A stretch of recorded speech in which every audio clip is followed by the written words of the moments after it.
But first, I want us to cross over to Nakuru because you're receiving news this morning that 13 people have been killed in a road accident that occurred at Ngata Bridge in Nakuru.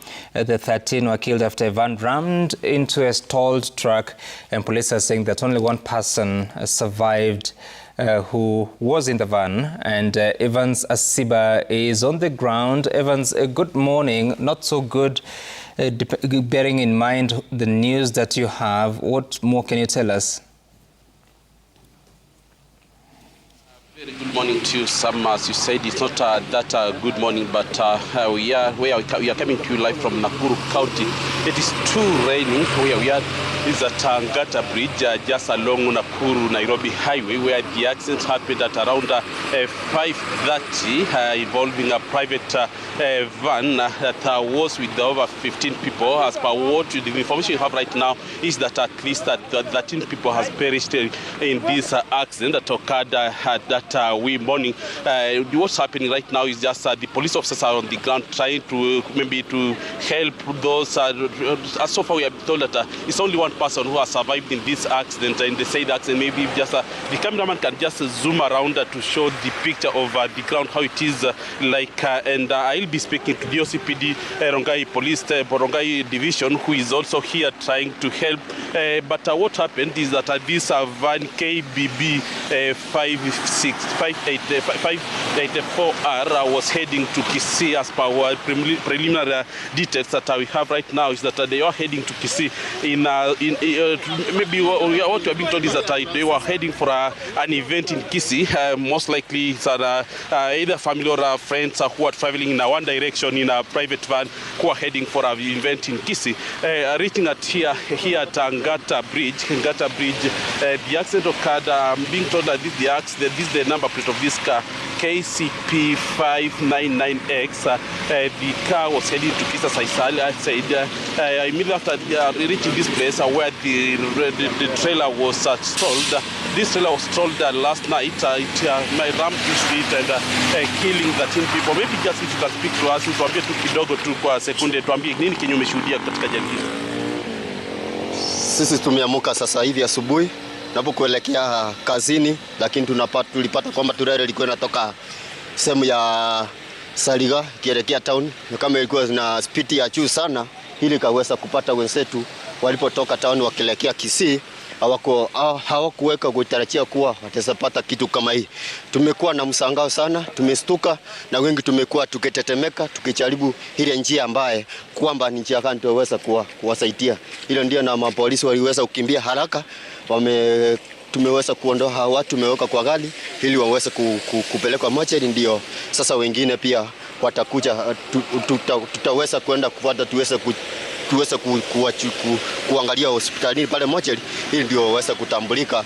Alafu ndio hiyo nini maendeleo. Hiyo ni msangao sana, tumeshangaa. Lakini kwa hii barabara tunaona madereva wote kwenye mkiendeza gari, tafadhali mteremko ni kali, mjaribu kusika gari zikuwe break up ili muweze kuchunga maisha ya binadamu. Kama sasa hivi tumepoteza wapendo wengi sana, tukiwa na msangao, tumeshinda chochote la kusema. Na ni msimu wa mvua, manake miguu hata kama iko ni mpya inaweza kuteresha. Hebu pengine tuambie, kama umetoa watu, ni mili ngapi umetoa, watu wangapi umetoa katika gari hilo? Pengine wewe mwenyewe tu wale wenye umehesabu.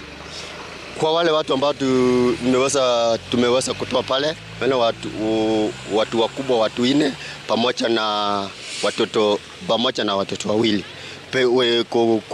Kwa wale ni wenye nimeona, lakini sichachua vizuri namba wote, because tukiangalia hii gari sinzi vile hiko hivi ni kitu ambao unasanga utasema wameisha, lakini upata kuna mwingine katikati kwa hiyo gari. Kuna mtu yote kweli ametoka akiwa hai?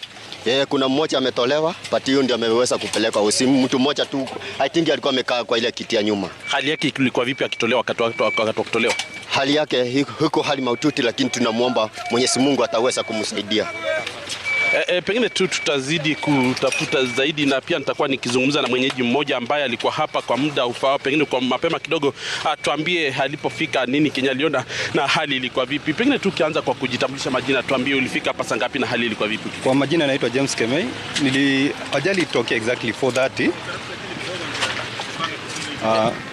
Ajali itokea exactly 4:30 na nikaweza kufika hapa baada ya dakika kama 5. Mimi ni jirani hapa kwa barabara.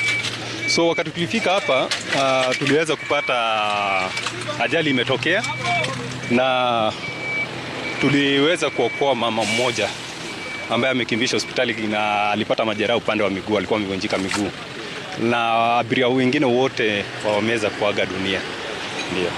Pengine tu unaweza tuambia hali iko ukifika hapa, watu wangapi, mili ngapi yenye umetoa katika gari hili wewe mwenyewe ukitoa, na ukisema kwamba ulifika hapa dakika 5 kabla baada ya ajali hiyo kufanyika, ni nini hasa kilifanyika? Kama unaweza kunajua, naambiwa kwamba lori hii ilikuwa hapa, ilala hapa hadi hivi. Yes, kuna lori ambayo ilikuwa imesimama hapa, ililala hapa, imekuwa hapa kwa kama siku 3, na kuna mmoja ambayo ilikuwa inateremka, ambayo nafikiri ile ilikuwa inateremka ndio iliweza kugonga hii gari ya abiria, na tumeweza kutoa mili 6 ya watu wazima na mili 2 ya watoto.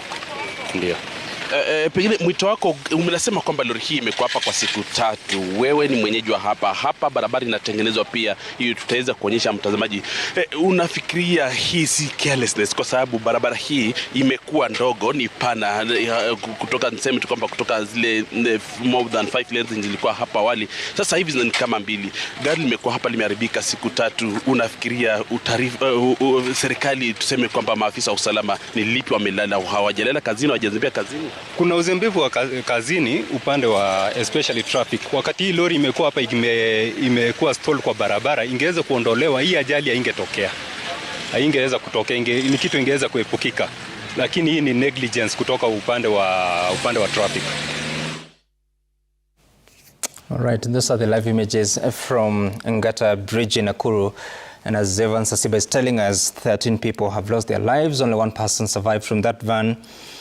The face of the challenges that we face on our roads, despite the warnings that people be careful, unfortunately it's got into that. He reports that there was a stalled trailer, that that van was heading to Kisii and rammed into it. Very sad news to speak about, Honorable Madenge, at such a time that there are even warnings by Kenha on the road to Garissa, after part of the bridge there also was also affected. I don't know what your thoughts are as you resume our conversation earlier on the doctor strike. Yeah, thank you, Sam. It's a sad moment, and the statistics for the past 3 months are very, very discouraging. And I think it is time for us to revisit holistically the issue of public transport and even private transport on our roads, and the role that maybe surveillance would play, whether physical patrols or technology-led surveillance would play in terms of managing the situation on our roads. I think it is also high time that as a nation we reconsider the question of night travel for public transport. And also how to comprehensively handle vehicles that stall on our roads, especially the public highways and the inter-county highways and the international roads. It's sad that for 3 days we had a lorry that was stalled. And I think it is high time that our business people have to make a decision as to the cost of doing business. It may be necessary for us now to have a dedicated unit, either from Public Works or from NTSA, that therefore, as quickly as possible, removes any vehicle that is stalled on the road at the cost of the vehicle owner. Because then, while we may sympathize with the vehicle owner that they really may not have had anything to, what could they have done if brakes have failed when I'm on the road, or have developed a mechanical problem, but the greater risk to the rest of the public and other road users must get the due consideration it deserves. Right. I want to pass my condolences to the families of the people who are affected. But I think it is high time that our CS for transport initiated very, very highly and deeply consultative consultations with all stakeholders on how, for once and for all, we should deal with this menace.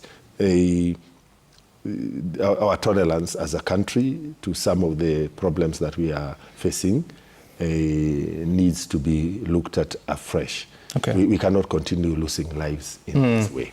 And you can imagine that in just about 12 hours or so, 19 people have lost their lives. 13 this morning, 6 last evening. And of course, the 6 people were killed last evening after a lorry and a private car collided at Duka Moja area of the Kericho-Nakuru highway.